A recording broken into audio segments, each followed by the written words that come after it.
We're back. Here we are again with the fifth and final part of Back to the Basics. So this time we're going to talk about one of my favorite subjects is working with adults in the Sandtray and what that looks like. Now, one of the hardest things about working with adults in the Sandtray, or maybe the not hardest, but the most intimidating, is just getting them in the Sandtray. So to reduce that, next week, hint, hint, I'm going to give you a no-fill script and even a link to where you don't have to do it yourself. I do it for you, about how to explain this from a neuroscience perspective to get that buy-in with these adults.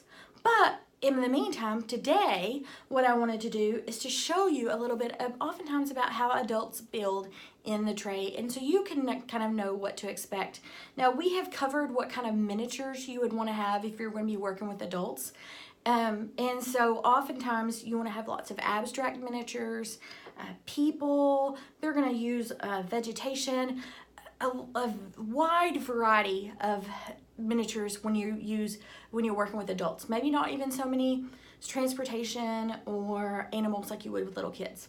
So what often adults will do is they do static trays, meaning that they put things here, then they put it here, and then they will put here, and they will build usually silently. So you give them a directive or a non-directive, which again we'll be talking about in the next couple of weeks as well. Maybe your directive is to build a world of what it feels like for you since your husband passed away.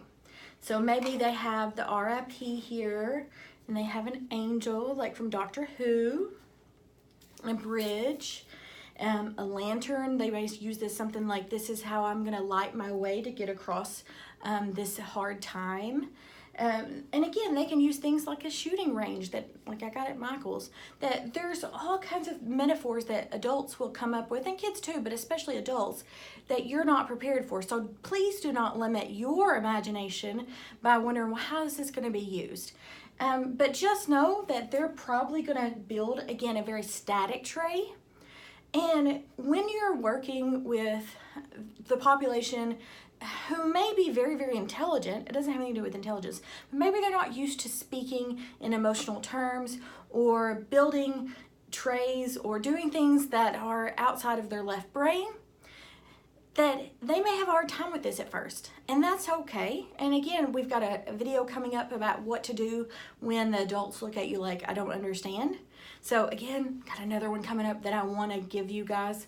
But in the meantime, they will build, and then they sit down and go, okay, now what?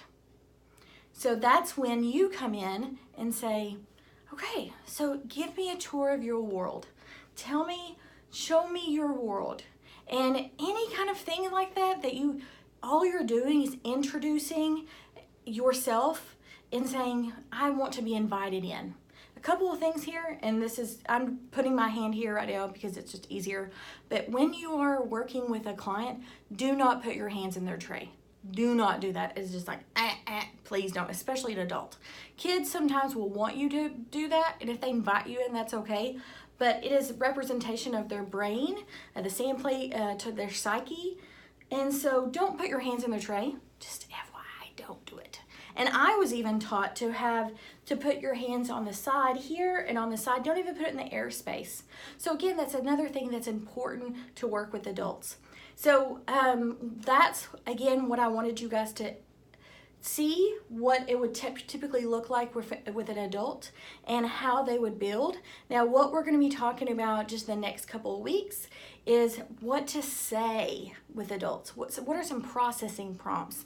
Now that you have an adult or maybe a teenager, teenagers will sometimes build like this, what do you say to them? So I've got a handout coming out for you guys to download as well with the 16 processing prompts. So tune in next week and we will give you guys those. Bye.